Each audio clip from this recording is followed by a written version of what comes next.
Young men are driving the decline in sex. So this is the share of men and women between ages 18 and 30 reporting no sex in the past year. So in 2018, there's a 10% difference between women and men. I suspect in the past 4 years, that number's risen to, 1 in 3. Isn't that before COVID? This is before COVID, so it's probably much worse now. Before COVID, which means I don't know about that. I don't know because this is everyone's been locked in the house, So why don't you all retest that before we say that it was just worse now because everyone's been locked in. It's even worse. Now, so a woman's gonna sit there and they're gonna have their dude come to them. It's even worse now because more people have been introduced to online dating. Yeah. And there's OnlyFans now, and more guys, more men are checking out of the dating marketplace because they're. That's how I felt so as bad. you said before, it's going to be more successful if you meet them in person rather than a dating. Yeah, but you can't meet them in person because you're locked in your house. It's 2022 now. Okay, 2021, you're locked in your house. Okay. The point is that it's one in three men in the past year between the ages of 18 and 30 are either virgins or have not had any sex. And there's a discrepancy there. So what that suggests to me is that there's a larger portion of women sleeping with a smaller pool of men. Mm-hmm.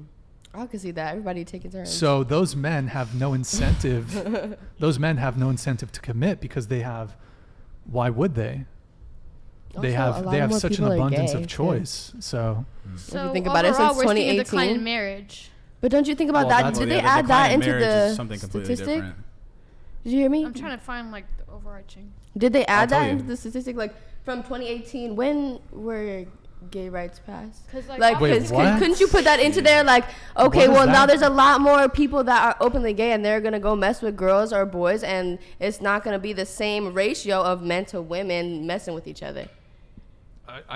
Eric, can you pull up the thing again? So it's 1989, 1998, 2008. So this is over the course of almost 30 years or 30 years at this point. So, I assume this is heterosexual couples, but that's why men don't get laid, because the girls in the house, they best friend having fun. I'm sorry. Well, actually, isn't it? Aren't there far more gay men than there are lesbian women? I'm pretty sure. Eric, can you go to the next one? Diddling each other's dangling. That may not be true. All right. So also let's look at this. So we should have had the. Can you go to the other one? Actually, shit. Can you go back? Sorry, my bad. No, you go back. It takes a special kind of stupid to talk about science on a podcast. I like that one. What?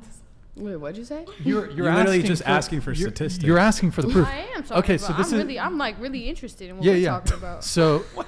I'm sorry. That was offhand. That was not at you, Brian. All right. Can you relay the facts? Yes. Okay. So this is from OkCupid. This is how men rate women in terms of physical attractiveness. So that's a bell curve there, right? That's pretty decent distribution. Go to the next one, Eric. That's scuffed. Yeah, but now StreamYard. Okay. Well, this is how women rate men. So women are much harsher judges. What are those? What are those blocks? What?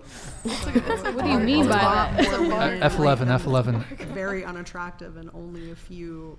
So women are 0% were attractive. What this is showing is that women are much harsher judges in general of attractiveness. Eric, can you go to the next one? My bad. And then this is another interesting one. So the light blue is male recipients, the dark blue is female recipients. This is number of messages received versus the recipient's attractiveness.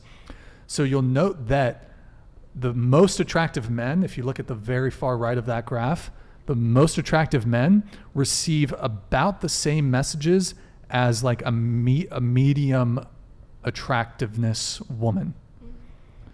So that's the playing field. Doesn't more messages equal less attractive? What? No, more messages received, not sent. Yeah, doesn't that mean more people in the If they- DM. The more in messages you general, receive, in general than one person. Okay. yeah, the more Yeah. attractive you are, probably the more messages that you're going to receive. So, Okay. yeah. Okay, let's do a super chat. I get it. let's, Wait a minute. I thought you meant like, oh, all from one person. That would be unattractive. That's a stalker. Yeah, it would be unattractive. In fact. All right, let's see here. We got. Did I get this one? George? Yeah, you did. Ontiveros. Thank you. Davon Jackson with the $10 super chat. What if you don't want the guy to commit equals a woman that will wonder why she's single? Oh, wait. I already got this. Davon Jackson, thank you for the $10 super chat. You're confusing yourself. This is the apex fallacy.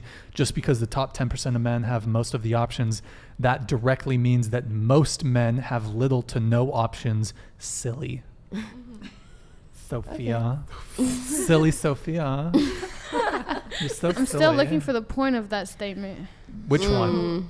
My statement That's or what- his? I just want to know, what do you mean by that? Explain it. Go ahead. You want to talk.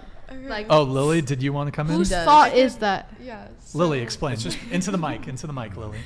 Okay, so the top 10% have a wider playing field because, most women we have higher standards, so we want to go for the top 10%. And men. Lily. Yes, sorry. So we want to go for the top 10%, so they have wider options because they have so many people coming for them. But then that means that the other 80% don't have as many options, and they're more likely to not get as many women interested in them. What's the problem? Like we have higher standards than men do, basically. I think they're Yeah. trying to say the A man problem will is a put lot their of men aren't in dating or anything. having sex. Is that the problem? That is a problem. Well, it's a problem, and it's also I would also say it's a problem for women because they're not finding long-term relationships. Men are they're.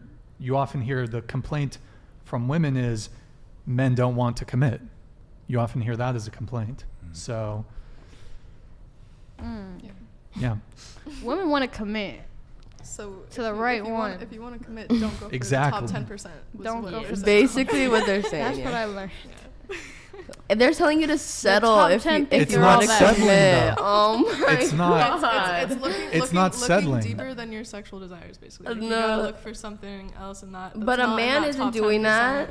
But okay, here's the A thing. man is never doing that. What So is- why do what we do- have to do that? What do you mean a What man do isn't doing what? Men, we don't settle. Let's be for real. I mean, you might have to. No, let's be fucking for real. Come on. No, you're settling for a bad girl. Come on. No, you're not. I mean, there's people that. No, wrong answer. Everyone's beautiful. But I don't think that a man ever had to settle because. I mean, it's. Let's be for real. I mean, women typically date across and So up. I understand that y'all are saying that we have higher standards. Obviously, that means that we're doing way more to Thinking set the maybe. standards higher. Like than the maybe men I'm are, thinking about right? how I We're want this saying- to affect me and that and third. How many men are really sitting there like, oh, I want to go meet this woman and have babies with her? I don't know, like half. I've never met like a real guy that was like, oh, I just